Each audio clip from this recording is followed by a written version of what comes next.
안녕하세요. 평가과장입니다. 오늘 방문그룹 평가번호 20번 수급자 요구평가에 대해서 이제 말씀을 드리려고 합니다. 저번 주에 제가 방문그룹 재가장교환 기간 쪽에 영상을 못 올린 점 이 자리를 빌어 좀 죄송한 말씀 드리겠습니다. 저번 주에 제가 한계기관 요양원의 그 욕구사정 이 부분에 대해서 한 340개인가요? 그 정도 이제 구성하면서 일주일을 거기에만 매달렸습니다. 매달리다 보니까 영상을 요양원 쪽도 3개밖에 못 올렸습니다. 그것도 전에 찍어놓은 영상으로 올린 거다 보니까 정말 이 자리를 빌어 정말 죄송한 말씀 드리겠습니다. 재가기관 쪽 영상도 제가 꾸준히 올릴 거기 때문에 시청하신 분들은 지속적으로 저희 채널에 방문해 주셔가지고 시청을 해주시면 되세요. 아셨죠? 아직 재가기간은 시간이 많습니다. 제가 그래가지고 기본적인 매뉴얼부터 하나씩 설명을 드리다 보니까 너무 급하게 생각하지 마시고요. 하나하나씩 진행해 주시면 되세요. 올 연말 정도 되면 제가 올해 내년도 이제 평가 매뉴얼 나오면 우리 요양원에 지금 진행했던 것처럼 뭐 기본편, 응용편, 심화편 또 평가 바이블도 구성해가지고 다 제공할 거기 때문에 지금은 천천히 이렇게 하는 거구나라만 알고 진행해 주시면 되세요. 아셨죠? 자, 그러면 이제 오늘 말씀드릴 내용을 좀 이제 설명을 하도록 하겠습니다. 자, 오늘 말씀드릴 내용은 이제 평가번호 20번 수급자 요구평가입니다. 우리 이 항목은 이제 점수가 4점이 배정돼 있으신 거고요. 굉장히 높습니다. 4점이면 아마 단일 항목으로 제일 높은 점수라고 봐주시면 되는 거고요. 이 요구사정과 더불어서 그 다음 항목 평가번호 21번에는 급여 적용 계획, 그 다음에 22번에는 급여 적용 반영 결과죠. 급여 적용 반영 이 세 개가 같이 하나로 묶어져 있다고 봐주시면 돼요. 하나의 세트로 봐주시면 되는 거고요.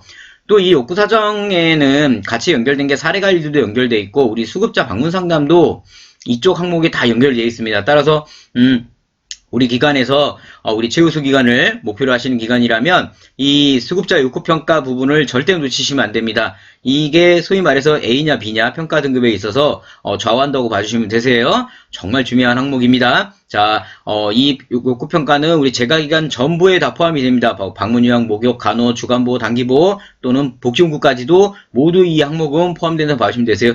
나중에 복지용구도 올려야 되나요? 근데 복지용구는 좀 올리기가 좀 한데 어쨌든 한번 신경 써보도록 하겠습니다. 자, 그러면 이제 내용을 간단히 매뉴얼 좀 설명을 보도록 하겠습니다.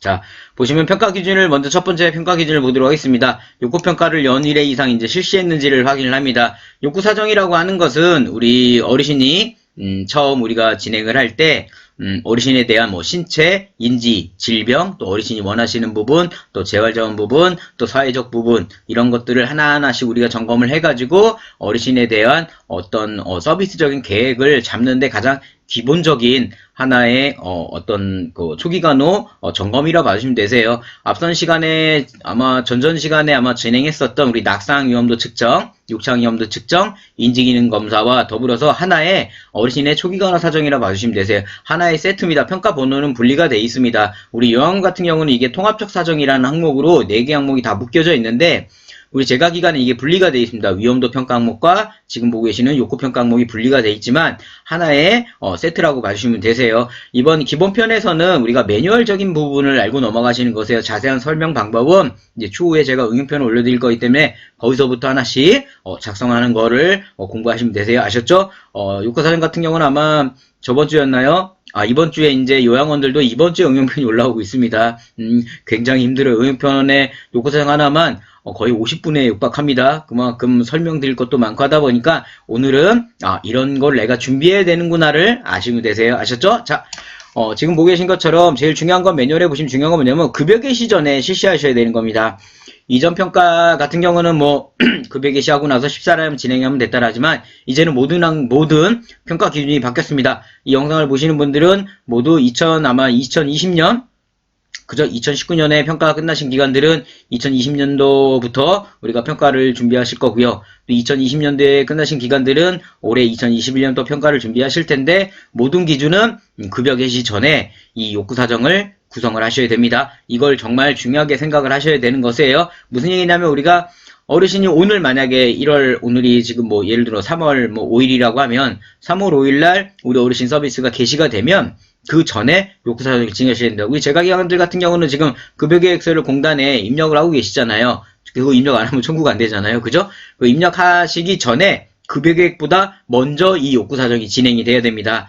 왜냐하면 급여계획 이제 뭐 다음 항목 평가번호 21번에 있는 급여계획은 필승전경계획서도 반영을 해야 되지만 우리 욕구사정, 낙상요청 인지 측정에 대한 결과도 우리 급여계획에 반영을 해야 되는 거다 보니까 급여계획보다 먼저 선행적으로 진행돼야 된다라는 거 이것도 꼭 잊으시면 안 되세요. 자, 급여계획 시전에 해야 된다. 급여계획서보다 먼저 선행돼서 작성을 해야 된다. 이 부분 꼭 평가 기준 1번에서는 짚고 넘어가셔야 됩니다.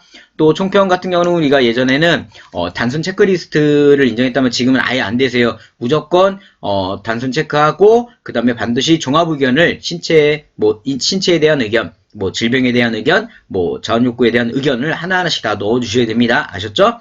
그 다음에 이제 평가 기준 2번 같은 경우는 뭐 욕구평가 8개 항목이 모두 확인되면 된다라는 겁니다. 근데 이 욕구평가 8개 항목은 공단에서 우리 욕구사정 서식을 내려줬잖아요. 그 서식만 쓰시면 모두 만족이 됩니다. 그래서 굳이 부득이하게 우리가 자체 만들어서 할 거라는 것보다는 이 공단에서 나온 욕구사정 서식을 우리 기관에 맞게끔 일부 좀 더 추가하거나 하셔가지고 빼진 마시고요. 공단에서 나온 걸 빼진 마시고 추가하셔가지고 평가를 진행해 주시면 되세요. 평가 방법에 보시면 평가 방법은 모두 기록으로 지금 진행하게 되어 있습니다. 기록으로.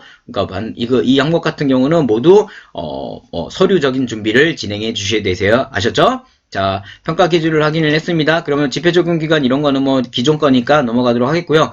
확인 방법에 보시면 중요한 게 뭐냐면 연일회입니다. 우리 욕구사정은 아까 말씀드렸던 거 아니에요. 급여계 시전에 진행을 해야 되고 또 매년 우리가 어르신에 대한 욕구사정을 진행하셔야 되세요. 이게 무슨 말이냐면 예를 들어 올해가 21년이시잖아요. 21년도에 1월에 뭐 홍길동 어르신에 대해서 욕구사정을 진행했다면 다음에 2022년도에도 욕구사정을 또 하셔야 되고 2023년도에도 욕구사정 하셔야 되는 겁니다. 그러나 단 1년에 한 번이잖아요. 딱 1년은 우리가 어떻게 되시죠? 365일이시잖아요. 365일. 그죠? 365일 안에 진행해야 되는데 저번 평가에서 유예기간을 30일을 줬습니다. 즉 뭐냐면 395일 안에만 욕구사정을 재사정하면 점수를 부여하겠다는 겁니다. 그러니까 우리 이걸 이제 시청하시는 분들은 예를 들어 뭐 2020년도 작년에 욕구사정을 구성해 놓은 게 만약에 뭐 3월 달이라 한다면 올해 2021년도 3월 안에만 욕구사정을 구성하시면 평가 기준은 만족된다라는 거, 그 부분 알고 가시면 되세요.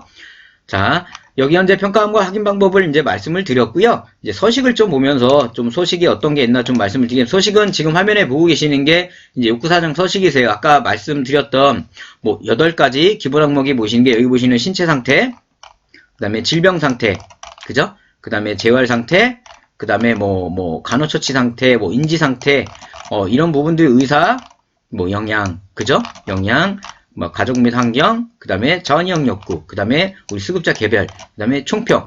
이걸 보시면 저 같은 경우는 이제 공단에서 나온 거를 좀 평가에 더 맞게끔 좀 수정을 한 겁니다. 이 욕구사정 같은 경우는 서식이 아시다시피 별제 서식은 아니세요. 따라서 이 별제 서식이 아니다 보니까 이대로 공단에서 나온 걸 그대로 쓰시는 게 아닙니다. 기간에 맞게끔 수정하시면 되는 겁니다. 자, 이런 식의 욕구사정을 이제 측정을 하셔야 되는 겁니다. 근데 이게 측정을 하시는 게 있어서 굉장히 어려운 부분이 있으세요. 그런 부분들은 걱정 안 하셔야 돼요. 제가 응용편에서 다 풀어서 설명드릴 겁니다. 이 말을 좀 애매하다 싶으시면, 이번에 요양원에 빨간색 표지된 응용편, 요양원 응용편을 보시면, 욕구사정이 올라와 있습니다. 1탄, 2탄, 3탄으로 올라와 있는데, 한번 보시면, 이런 식으로 설명을 해주는구나라고 아실 수가 있으세요.